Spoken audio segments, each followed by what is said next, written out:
When you're out camping or even out for a day hike, it is always possible that an accident could happen.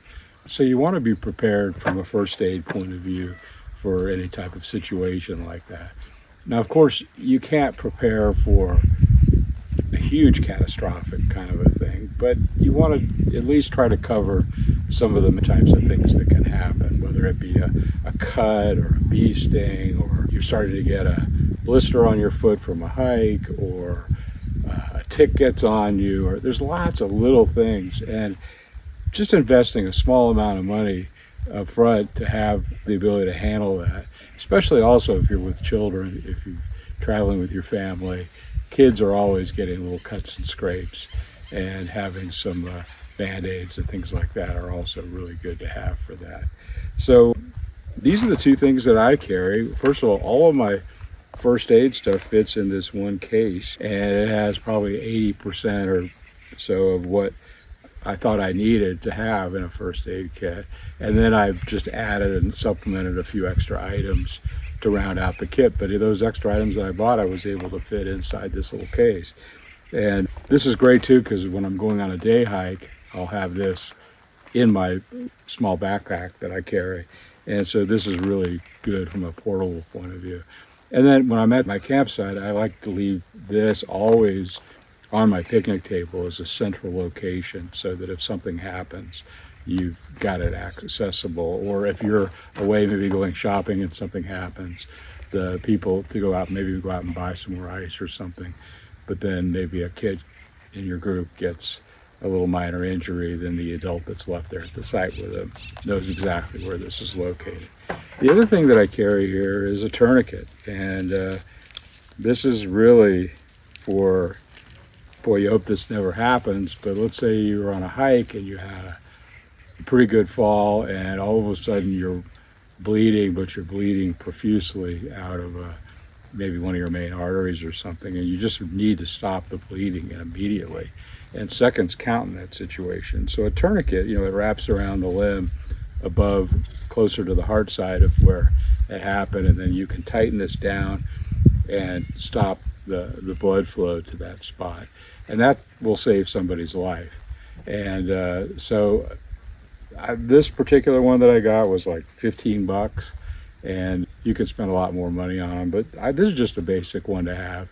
And of course, if somebody starts bleeding really bad right away, you want to have this very easy to grab quickly. So I keep both of these when I'm out on a day hike. I keep both of these right up in the top of my backpack to pull out. So if something happened to me and all I can get out is a gasp, the first aid kit in the top of my pack, that the person that's with me would be able to find it and access that easily for that. And then I think I spent about less than $10 for this initial thing, and I've probably added another $20 worth of $20 or $30 worth of little minor things that I've added into that. Okay, so let's open this up and I'll show you all the different things that are in here.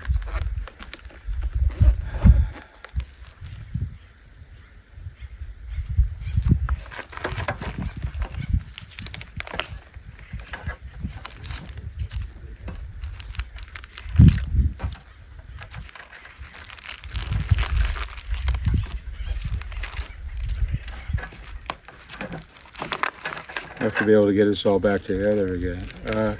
So first of all, in the back of this side, I keep an emergency, actually I have two emergency blankets here. And an emergency blanket, they're a thin material. They're made of that reflective material, might be a mylar or something. If somebody gets into a situation where they've been injured and maybe they're going into shock, maybe it's getting colder out, what this will do is you put this around the person, and then what it can do is it reflects their own body heat off, and so it's not going to prevent them from losing body heat, but it'll happen at a much slower pace. So what it does is it buys you time. But this is not something that you use like a winter coat to try to keep yourself super warm for a long time. But I think emergency blanket is really good to have. I bought that separately. That did not come in this kit. And then here's some of the things that come in the kit. Disposable gloves, like gauze tape, sort of a bandage type of thing, regular band-aids, looks like some sort of a salve material. Here's some more that's like for cleaning the wound before you dress it. And then I think,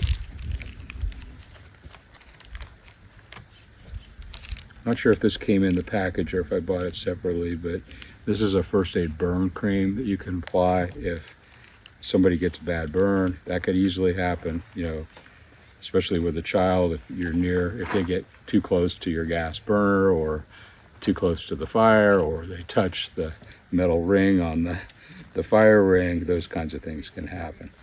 And then, let's see, this is, these are iodine prep pads, alcohol prep pads, little insect sting relief thing here for that. So all this is on one of the sides. And then over on the other side, I bought this separately. I think it's good to have a set of tweezers. This comes with two, one that's at a sharp point and then one that's more of your traditional with a flat edge to it. And this can be really good if somebody gets a little sliver in their finger or maybe at the bottom of their foot to try to locate and pull out. And then it can also be used to try to remove a tick.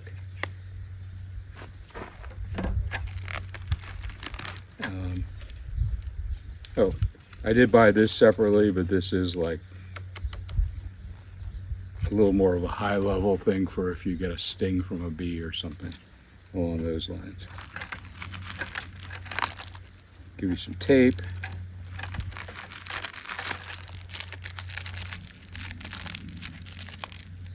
Gauze bandage.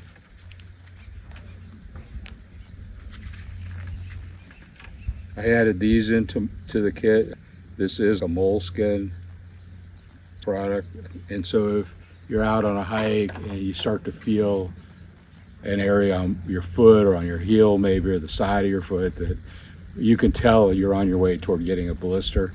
I found that if you stop, take your shoe and sock off, cover the area with one of these things, then wherever that's rubbing, it's now rubbing on this instead of your foot. And I've usually been able to avoid getting blisters because of that.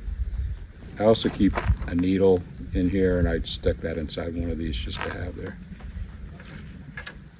I bought this separately as well too. This is a little waterproof container, and I put some, I think it's acetaminophen inside of this for somebody if this can be a helpful thing to have for a number of different ailments.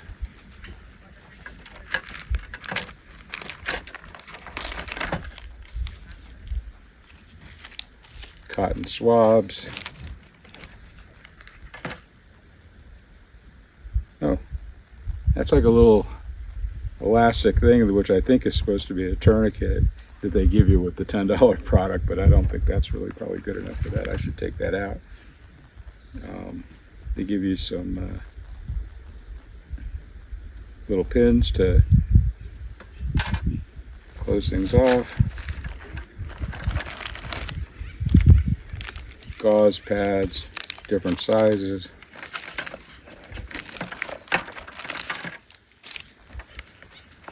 And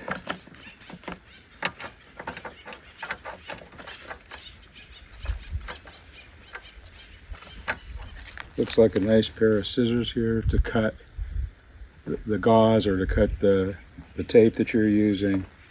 Oh, it looks like they also gave me a little tiny pair of tweezers here with that $10 set. And they give you a whistle, I guess. So if you're immobile but you have access to this, you can blow your whistle, and if somebody hears that, they might come to your assistance. So this is my complete first aid kit. So I think this will cover you for a lot of things, whether it's a minor burn, whether it's an insect issue, you get a bite, and then some more serious things with the emergency blanket and the tourniquet. And anyway, you know, the minor cuts and that sort of a thing. Now this is, again, you can probably envision some much more higher level things where a lot of this or that situation will exceed what this can do, but you can't have a full-on medical kit that you're carrying around on your day hike with you're out at the campsite. I found that I can't do that. But I think I probably have covered myself for 90% of the kinds of things that typically happen. And then if something really catastrophic happened where somebody was bleeding heavily, I do have a decent quality tourniquet to help stabilize before you can get medical attention as quickly as possible. So anyway, that's what I keep in my first aid kit. I also want to mention, beyond this basic kit that I'm showing you, if you have people traveling with you on the trip that have any special medications that they take, or if they're highly allergic to a bee sting and they need to have some sort of a special type of a medication for a specific situation, you want to make sure that you query the people who are traveling with you before you leave so that they're taken care of, and that also, you know, if you have to be the person to help them make it through what they're, if that situation were to happen, that you've been prepared on how to deal with their situation. Now, I'm showing you all these different products. I'm not really telling you at all how to use them, and that's beyond the scope of what I want to do here. They did give, when I bought that little $10 kit, lost track of it here, but I think I put it back inside already, but they did give like a little tiny instruction packet for how to deal with different types of things with the instructions. But that's something I think that I would recommend to everyone who's listening to this. If you're bringing first aid with you, you definitely want to know how to use it. You can certainly take a course that really prepares you for dealing with a lot of first aid situations. But even at a basic level, reading, you could probably spend a couple of hours on the internet and learn a lot of things that'll really help you out, so that if you get into that situation, you're not having to do an internet search. And of course, maybe you don't even have an internet connection. You don't want to be in a situation where you're trying to learn what to do when the emergency happens. So anyway, just put that thought out. And if you enjoyed this episode, please press the like button and also consider subscribing to the channel, and I'll see you on the next one.